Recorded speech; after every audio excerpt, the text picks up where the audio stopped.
Okay. So how did you sleep, Mikko? Tell us more about let's that. talk about something else. It's always, I feel like that's all I'm moaning about these days. It's like with guests, it's like, oh, you know what? We have this great influence on, and what I'm gonna say, I'm not sleeping. It's like, yeah, that's what people want to hear. That's what people want to hear. No, I'm about to go on a break. Now, That's right. pretty soon. Again, basically daycare and everything is closed down. So someone has to take care of the kids. So what we're going to do, we're going to ship them off to Sweden with the in-laws so we can have some time. You don't want to take care of the kids. Not all the time, at least. That is a full-time job.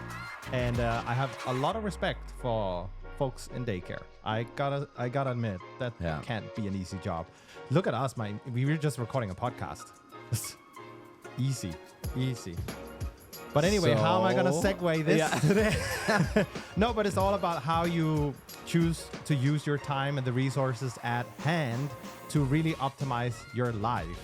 And part of that, we're going to talk about today, not your life, but optimizing resource allocation for business and how you can become an excellent capital allocator. And this was really inspired by a question that you got from a gentleman who basically, was like, well, if I'm planning for 2024 and I have 10 million, how do I make sure that I spend that money the best way possible? No, I really like this.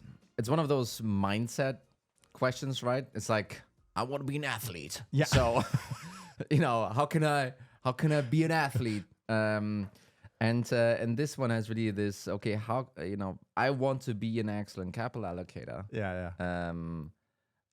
How does that look like? How does that person look like? And how can I then, act like this and become that person? Yeah. And I think this was a really cool approach. And especially we're talking kind of VP sales CRO kind of type, right? Yeah. So it's not the CEO, it's not a hedge fund manager, it's not someone that usually thinks about capital allocation in that sense. And I really like this mindset approach to it, right? And to be honest, on the call, I was like, yes, you should totally want to be doing that. And then we kept thinking about this a little bit, you and I, and landed on today's approach. So even a marketing guy can think about capital allocation. Crazy, huh? No, yeah, but we're going to do that. And it's obviously from, like you said, from the commercial perspective, how are you going to take all those chips and place the right bets, basically, to grow and hit the target? That's ultimately it. So the thing is, when I was doing my research, as I usually do, the first thing I saw was a bunch of investment advice. Yeah, so of course. stocks and stuff, that's, natural. And then as soon as I started looking into resource allocation, as the other term was project management. I was like, yeah, that's not it either. Then I decided to add budget. And then it was just marketing budget. I was like, oh, man.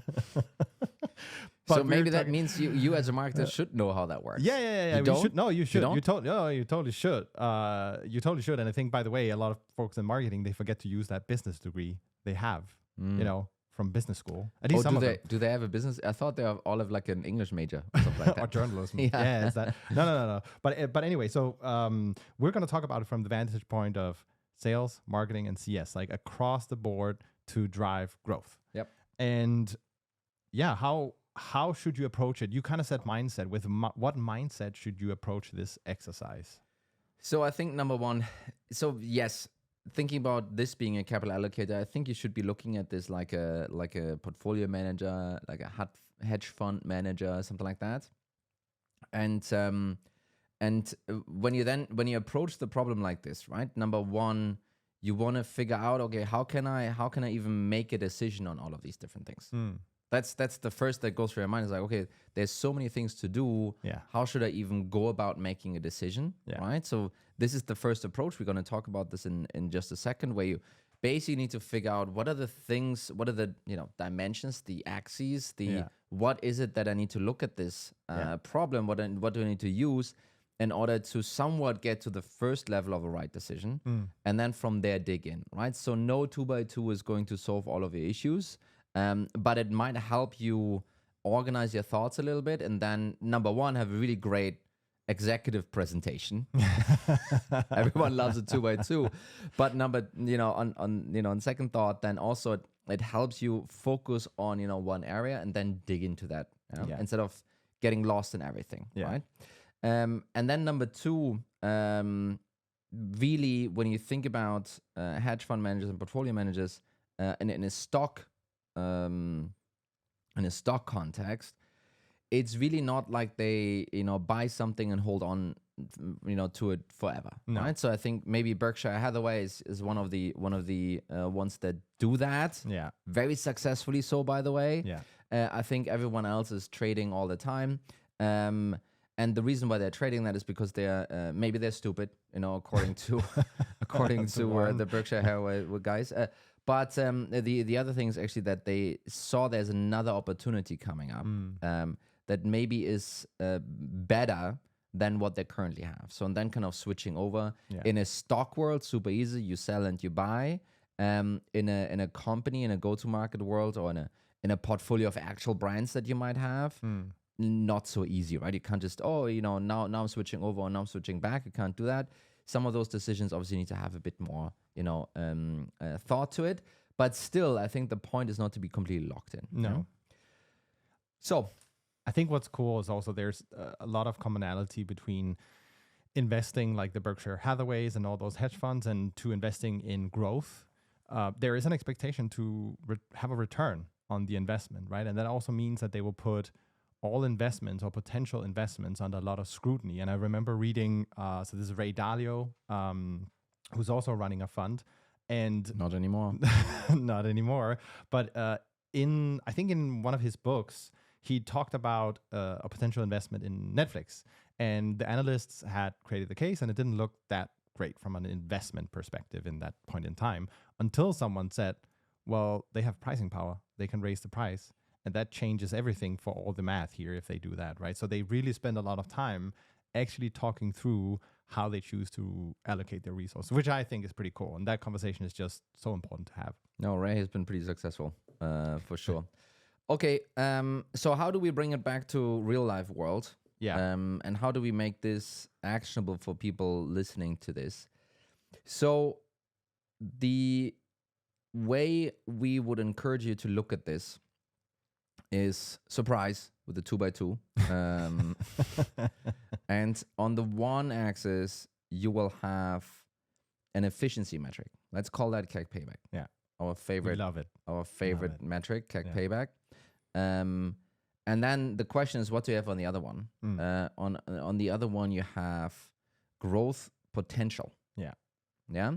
And you can also strike out the growth and just say, last year's growth, or what we want this to grow next year.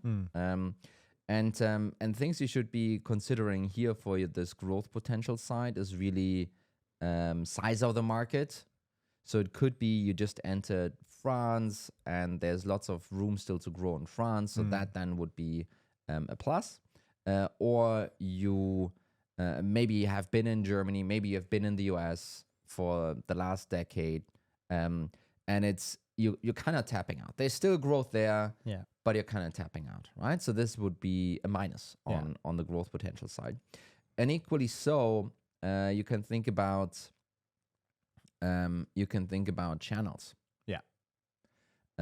Let's just say your SDR team in a specific market, in a whatever, however you want to kind of slice and dice it, that channel maybe still has some growth potential left. Yeah. You can add some more folks in order to capitalize on the market that is in front of you, blah, blah, blah. And then there's the alternative, which could be things like Google search.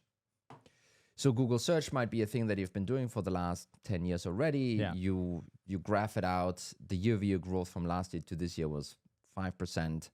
Maybe overall the business has been growing 100%, could be, but that channel in itself year over year probably grew only 5%, right?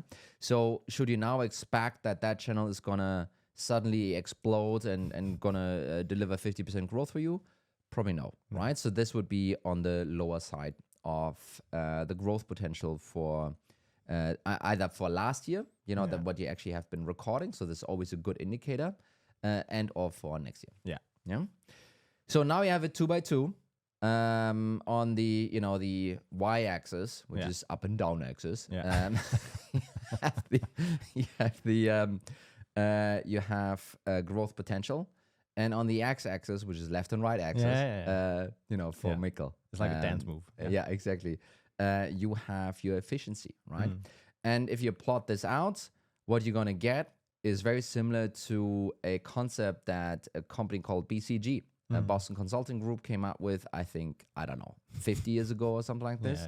And it's really a combination of, they've been thinking about really a combination of your product life cycle, and then actually your market share, which is a leading indicator for you to slide down the learning curve faster. The more market share you have, the more buying power you have, the more learnings you have, the more efficient you will be, the stronger your brand is, the lower your CAC will be. I mean, those are all the things that are basically baking into this learning curve approach, right? And what they then did is they took this product lifecycle piece, which is basically, you have the S curve until it goes up, and then you basically kind of decline from there, right? And they sliced it into the question marks, very much the beginning. Think about it almost like crossing the chasm. Like the question marks is before the chasm. Then you have your, I think you have your stars, like high growth potential. Then you have your cash cows, you're plateauing.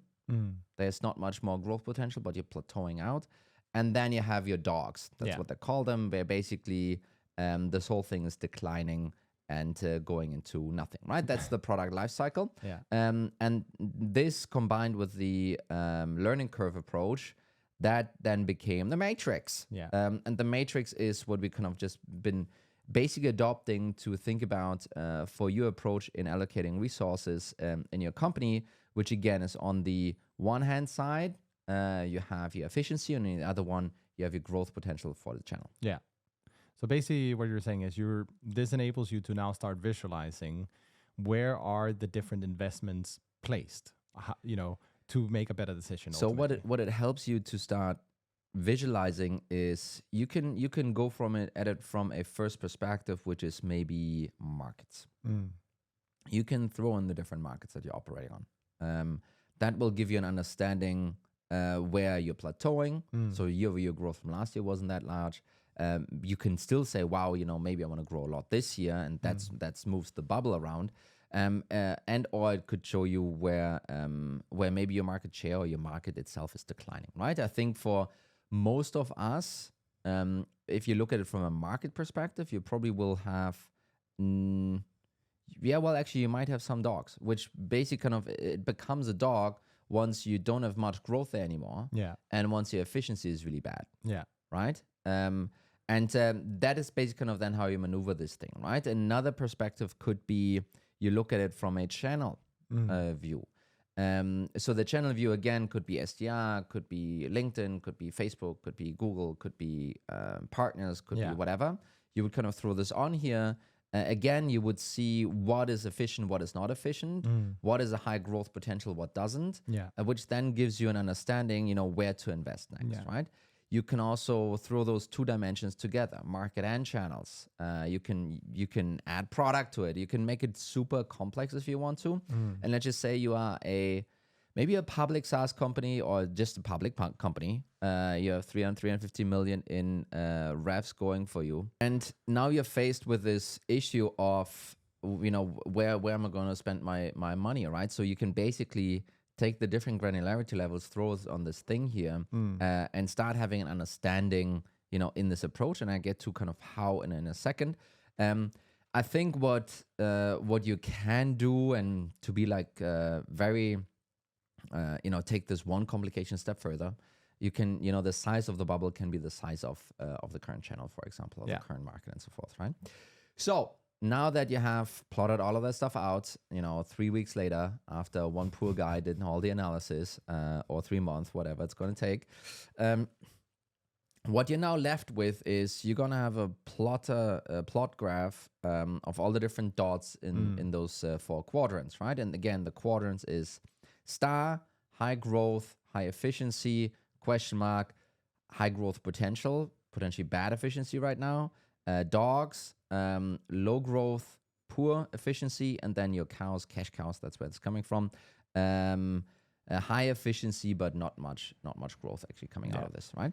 And basically, kind of now what you can do is, number one, you can look at your dogs and figure out and think, okay, should I just divest, right? Should I just kill this thing? Yeah. And if you decide against killing it, you should think about, okay, can I improve something? Can I move it from where it is right now to the left-hand side to a cash cow position, right? Where it actually runs efficiently. And this is kind of, that would be an improved project, right? Yeah. So in our world, it would mean, can you improve the conversion rates? Can you improve the cost per lead? Can you blah, blah, blah, blah, blah, right? The question marks, this is where you're probably going to have your new channels that you're starting up, right? This could be a new market that you're investing in. It could be a new channel that you're starting out. It could be, ABM. We've never done ABM. We're going to do ABM now. So you will, I think the question marks will be the most difficult conversation in your management to figure out what to do with them, because what could totally happen is that you get less so excited about the growth potential, and then it suddenly drops to a dog, right? That's the problem with it. Or you actually kind of figure it out, you make it a really investable case, and then it becomes a star, right? High growth potential and high efficiency. And the things to do here, again, is less so on the, invest more headcount, invest more money, invest more all of the resource stuff. So this is not a thing that you can scale. This is a thing where you still need to improve in the sense of figuring shit out. Yeah. Right? So this is not let's tweak this conversion rate by, 3 points and then maybe get it over the line. This is how does this thing actually work? And, it's almost like a product market fit. It's almost kind of 0 to 1 kind of conversation that you will be having there with the question marks. And I think so first thought from me is I think a lot of companies, having come from this, growth at all cost, they're going to probably have a couple of things here that are dogs that could be divested to free up resources. Yes, 100%. And maybe also have too many question marks. So the question becomes, how do you balance that out? Because you can't just, if you're a scale up and you need to grow, you can't just have cash cows. Right, you need to have a balance in the portfolio. Yeah. How would you balance out, for example, question marks, which is like the future potential growth for you, if you can make it efficient? How would you balance that out against the stars and the cows? Well, I think, and this is where this analysis becomes like very complex, very academic. Yeah. But there's a little bit of a how much longer are the stars going to carry me kind of conversation. Yeah. And this is where. Sometimes we refer to it as you need to layer those S-curves on top of each other. Yeah. And if you in the product lifecycle stage, the stars and the interesting part of the S-curve, right? It goes nicely up. Yeah. But eventually they will hit a plateau. Yeah. And then what is going to drive your growth, right? And if you don't have a couple of question marks teed up, and some of them will just die, some of them will just not work out. If you don't have a couple of question marks teed up that then can take the place of the former stars, then you're kind of screwed. Yeah. Right? You literally screwed, because you will have you will have a nice business maybe. Yeah. You have 150 million in ARR. You will be super efficient. Maybe even stopped investing in sales and marketing. Suddenly you have a nice EBITDA cash producing business. Great. Yeah. But maybe this is not enough for you. Maybe this is not the case that you want to bring to a private equity. Maybe that's not the case you want to bring to IPO. No. At 150 million, grown-ups, maybe not folks listening here, including our two poor guys here, they actually look at everything below 100 million as like a small, medium-sized business. Yeah. Yeah. Yeah. So, and obviously this... What did you call it? Unicorn? Yeah. Obviously this enables you to go public and so forth, right? But it's not the end of the journey for people that really look at this in a bigger context. So you will need to have some things teed up in order to make sure you have future growth here. And I think also to underscore that, we've talked in the past about stacking like S-curves and having a plan for it. I think a really great example we had was Zoom. Right, so started out as a meeting thing, and obviously COVID just exhausted basically their roadmap and their S-curves. But the next thing was webinars, and they did all kinds of new things that they could sell beyond just that one use case, right? Yeah. And that means they've placed bets on question marks. Yeah. And there's some other issues with that brand dilution that they're doing there, and I think lots of the question marks are turning into poor dogs right now. Let's have this rest for a second. I think how a VP product should be thinking about this is indeed though with a product perspective. Yeah. What's our core product? Great. And how much room do we have left in growing this thing? And then, what else do we need to tee up in order to add on top, right? Yeah. I mean, Gong is doing the same thing right now. Okay, this video, this call recording thing is great. We're pricing ourselves, at the highest range already. So it's really difficult to get this, further up. So what do we need to do? Are we going to add a sales engagement tool? We're going to add a forecasting tool. We're going to get all of these different things, right? So we talked about now the low efficiency side of the quadrant. Let's move to maybe the cash cows. Yeah. And the cash cows, the way I would approach it is number one, you can just leave them be. Right? Yeah. Just don't waste your fucking time. Leave them be.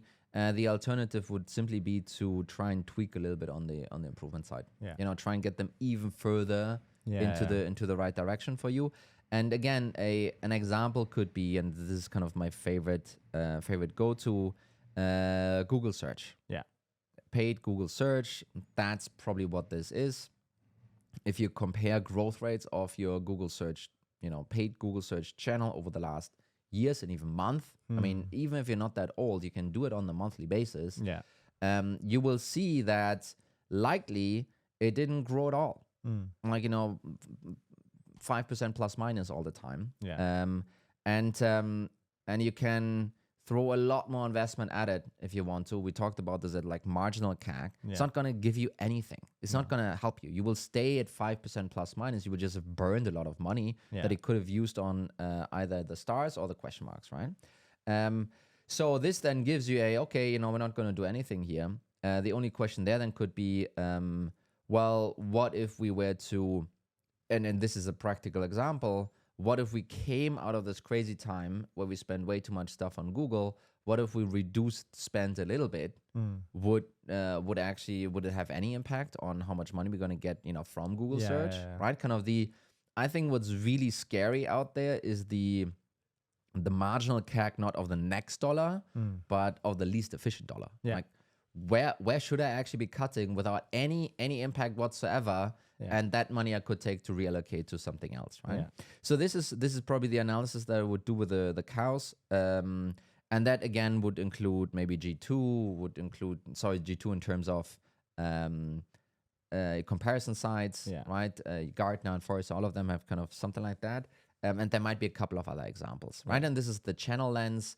You might have something similar for the market lens and so forth, right? So this is how I would actually approach this thing. And if anything, I would look at this again from a improvement perspective. How can we, get to the same result with fewer resources? Yeah. Don't think about it as a divest case, more as a how can I make it an even better cash cow, right? And then, that cash cow eventually will be also the thing that, pulls down the overall CAC payback for your business. And will make it, more palatable to use that money on your stars and question marks instead. Yeah.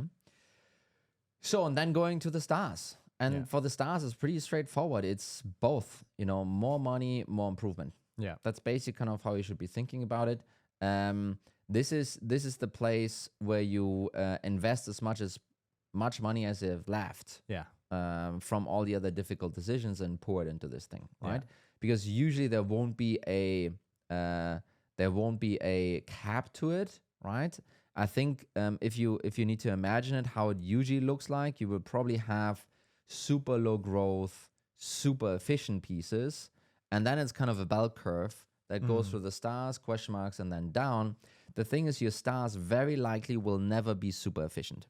Just won't happen. So what will happen? Let's just say it's outbound SDRs. Yeah, I know everyone hates it and things like, oh, this is not cool, but we love it. By the way, it still works. For example, if you are pushing the gas pedal too much, and invest too much money, what's going to happen? This is where some of the stuff, by the way, breaks a little bit down. it basically will push you over to the question mark zone, right? Where you kind of invested too much money. The return is actually not going to come out of this as you want to. And suddenly it almost becomes a question mark, because what happened is you didn't only improve and scale this thing, you made such a leap forward from, we have 10 SDRs, let's make it 100. That suddenly this becomes a, we would call it an evolved project. Suddenly this is a step function where, okay, you proved that you can manage 10 SDRs. Congratulations. But that's still a different game from managing 100 SDRs, right? So kind of thinking about some of those step function changes here, I think this that might be, one last step in assessing this. So what you're really saying is some of these items, they can move over time, which is normal, right? There, if you're in the early innings of, for example, the Google case, then you can potentially scale it by a lot, and you most likely will. And then it comes to the point where, well, now there's nothing left. We can't go, like, if we were selling shoes, are you not going to bid on pants to hope that you can sell shoes? Yes, like, no, exactly. Not really. No, but in our case, it would be, we bid on the maximum keyword. Now let's put white papers on Google as well and have people bid on this. So I think this is a really, really powerful way to look at your portfolio of things that you could be doing, and it makes it super easy what kind of investment decisions you should actually be making here, right? If it's a question mark, don't put in necessarily more money. That's not going to solve this. No. You need to figure out if this thing's going to work for you. And then really, is it gonna, if it then sees potential to move into star, then you hit the gas pedal and put more resources in it. If you have a cash cow, there's no need to put more money in it. No. So that's how you need to think about it. It's like there's no reason to put more money into it. So then the only thing you could be doing if you want to do anything there is improve efficiencies. Your dogs, you either kill them or you try and move them over to on the efficiency scale to something that might work for you, right? And then the stars, this is where you should be spending 80% of your time. And resources, by the way, right? And this is on the star side, there you will have, two main options. One, more resources, as many resources that you can possibly think of. And then number two, yes, at the same time, let's deploy improvements. Because again, right, I was kind of talking about it, more money invested will maybe push you over the line in terms of your efficiency. So you will need to work at the same time on the efficiency side, aka improvements, in order to keep it in that quadrant. So let's say now you've plotted all of these things out. I mean, that doesn't give you really this is how many dollars here and there. What would be the next step after you have this understanding of where different things are placed and where you potentially want to allocate resources? What do you do now? Well, I think, to be honest, this is the heavy lifting of the decision making. Okay. That's the heavy lifting. I think I would then go out and plan out the rest of the year. And you can use it. You can use a tool like ours. You can use Excel. You can use whatever. In order to then, now you know where you actually want to spend that money, where you spend the time.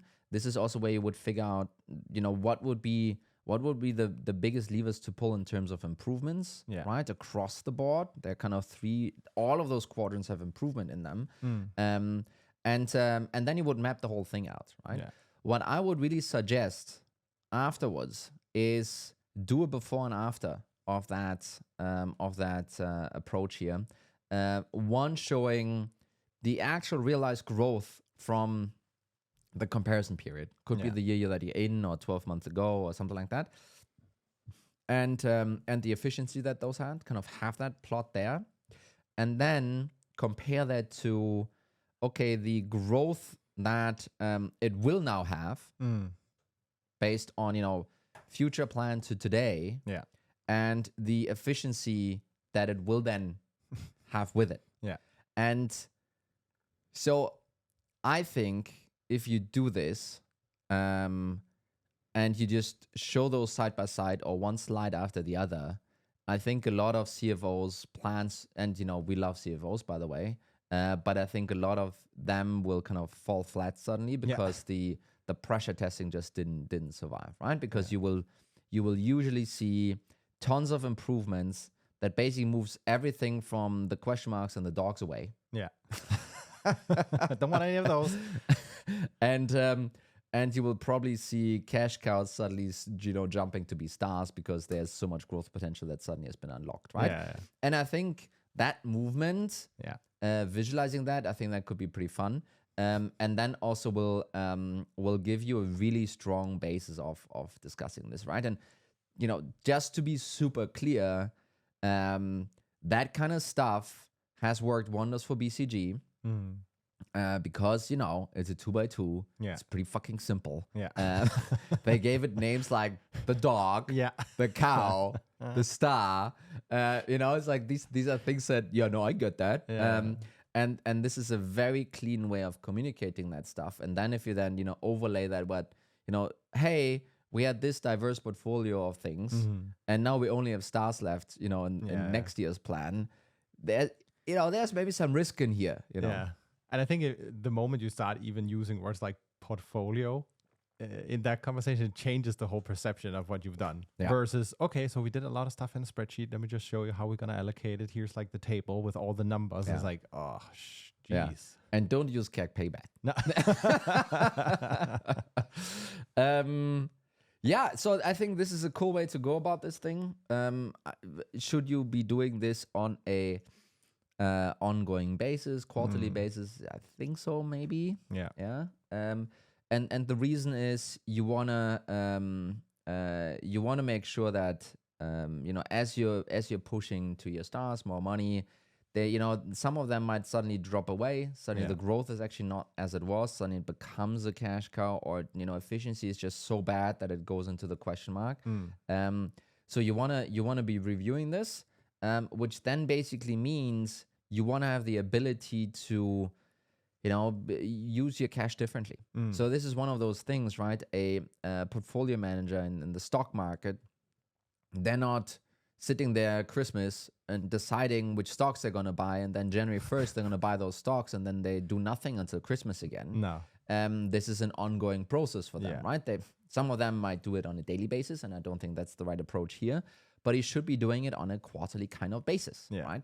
And based on those new insights, you should be driving, actually this thing isn't working out. We should stop investing in this thing. We need to move it somewhere else. And then the thing is also, and we had those conversations with some of our customers. It's like, okay, so we poured a lot of money into the SDR motion. Let's just stay with that. And what really happened, and we didn't have this tool then, basically what really happened is the star jumped to be a clear question mark, like absolutely question mark. And then the real question is, should you be pouring more money into this? Right? That's the real question. But what then happens in everyone's minds, if you don't plot it out like this and make like, hey, this is now a question mark, the rule of thumb is don't put more money in it. What then happens is like, but where else are we going to get the growth from? And it's like, that's a really fucking great question. Let's kind of discuss that now. Is there another star? Maybe not. I don't know. Split it into different areas. Maybe it's one SDR team that moved over. Maybe the other one is still there. Maybe you can do something here. But just saying, okay, this was a star, it's now a question mark, and we're going to violate those rules here and going to keep investing like crazy. That's not a great idea. No. Or even worse, you realize now it's a question mark. But you know what? We budgeted to hire 10 more in Q3. So even though the CAC payback is bad, we're still going to do that. Yeah. And also we already hired the AEs that then ramp up for Q4. So who's, where are we going to get those opportunities from? It's like, that's just a bad way of managing this stuff, right? And that's why you should be keeping an eye on it. And based on that, keep making better decisions. I'm happy we managed to turn this segue into actually a business application thing. I would have a hard time using this 2x2 to allocate my time and money at home. I think it would be difficult. You know what? Give me 5 minutes. I'll figure this out. Wonderful. Okay, but I think this is a great way to go about it. I think it will change the conversation quite a lot to actually have this kind of visualization and not just kill people with numbers and tables and graphs. I think this is also, for me, a very interesting piece to potentially have in some kind of quarterly cadence with a CFO, CEO kind of thing. Maybe in a tool. Yeah, maybe in a tool. So, you could check out a solution like Roblox. We can help with a bunch of this stuff, so it's not months, but weeks. So leaving it at that, and saying thank you so much for this time, Tony. Thank you, Mikkel. Thank you, everyone watching and listening. Have a good day. Bye. Bye.